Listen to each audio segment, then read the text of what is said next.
Spécialisé dans la communication scientifique, technique et technologique, dames et messieurs, vous suivez le Flash des sciences, une revue du journal scientifique et technique du Mali. Pour commencer ce flash, nous allons parler du faible poids de naissance. Au centre hospitalier universitaire Gabriel Touré de Bamako, 40% des hospitalisations de nouveau-nés sont des faibles poids.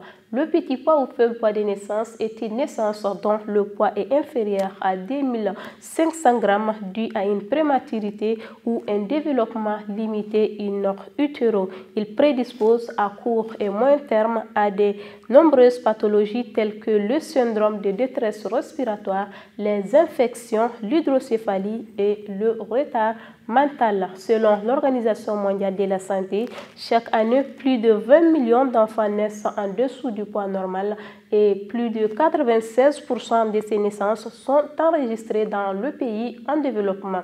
Au Mali, le profil national de prévention et de soins liés aux naissances prématurées et faible poids de naissance indique que chaque année, 88 000 nouveau-nés naissent trop tôt et 9 170 enfants meurent des complications liées directement à la naissance prématurée.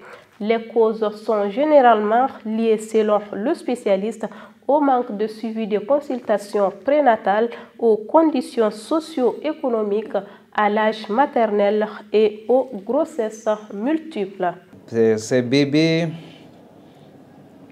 qui ont des faibles poids de naissance, ils posent beaucoup de problèmes au niveau de la prise en charge. Ces problèmes, d'abord, pendant la prise en charge, ces problèmes, ça a des niveaux différents. D'abord, au niveau de la prise en charge, ça c'est important pour qu'ils survivent d'abord. Après, on verra l'évolution, les complications et tout. Maintenant, immédiatement, quand ils arrivent, ils sont confrontés à quoi? Du fait qu'ils sont petits, ils n'ont pas suffisamment de... Tout est immature en fait par rapport au prématuré. Tout est immature parce qu'il est né avant le terme. Donc le cerveau n'est pas mature, donc tu comprends que ces bébés ne pourront pas téter. Or, il faut manger pour vivre. Le poumon n'est pas mature, donc la respiration pose problème. Donc il faut les aider à respirer. C'est pourquoi on les met sous oxygène. C'est une lunette qu'on met dans les narines, ça fournit de l'oxygène, ça les aide à respirer, à oxygéner le cœur, parce que sans oxygène, le bébé va être cyanosé et puis il va mourir. Donc, ça c'est au niveau des poumons. Le cœur n'est pas mature. Donc, du fait que le cœur n'est pas mature, il y a aussi des anomalies, la tension peut baisser, monter, il y a l'instabilité hémodynamique.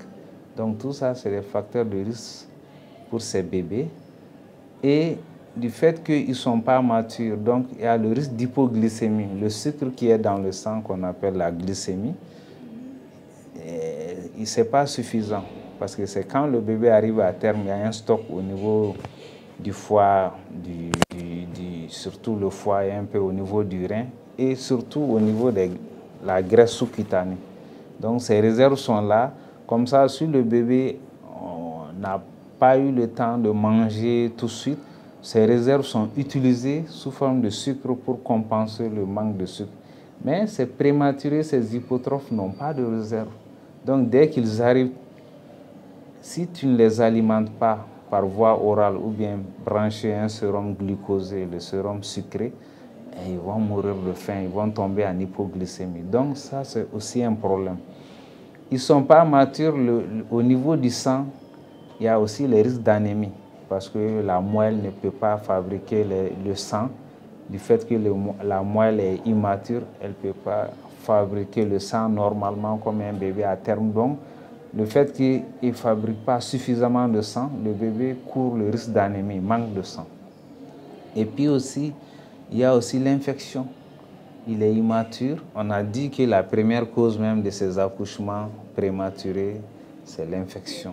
Donc, si déjà l'infection est la cause de l'accouchement prématuré, et si l'infection là continue à évoluer, ça peut entraîner le décès de ces bébés. Donc, parce que l'organisme n'est pas mature, ils n'ont aucune résistance, ils n'ont pas d'anticorps pour résister face à l'infection. Donc, même un bébé à terme n'a pas assez d'anticorps, à plus forte raison un bébé qui n'est pas arrivé à terme, donc aucune résistance. Et puis il y a plein d'autres choses. Ils n'ont pas assez de calcium parce que c'est à terme que le taux de calcium atteint une quantité un peu suffisante, mais même là, pas trop. Il faut souvent, même chez les nouveau-nés à terme, ils ont besoin de calcium, mais plus ils sont petits, prématurés, ils ont un manque de calcium. Donc, ça va nous amener à parler les deux voix ensemble du traitement, de la gestion. On a dit la température, il ne peut pas gérer. Nous tous, on a une température normale, qu'on soit dans le froid, sous la chaleur, sous le soleil. L'organisme gère de telle sorte que la température reste normale. Si on est sous le soleil, il gère pour que ça ne s'élève pas. Si on est dans le froid, il gère pour que ça ne baisse pas. Mais malheureusement, si c'est prématuré, ces petits poids de naissance, ils n'ont pas ce mécanisme. Nous allons en technologie où nous allons parler de l'écran basse qui est un dispositif conçu en 2017 par l'entomologiste malien Boubacar Bass, actuel directeur du laboratoire central vétérinaire du Mali. Un dispositif efficace à 99,7% pour lutter contre les mouches CC, vectrices de la maladie du sommeil.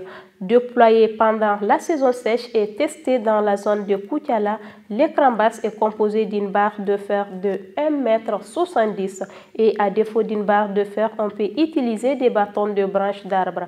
Il y a une partie centrale faite de tissu en tulle de couleur blanche et deux extrémités en tulle bleue. Au dur du chercheur, plusieurs études ont montré que le blanc et le bleu attirent les mouches.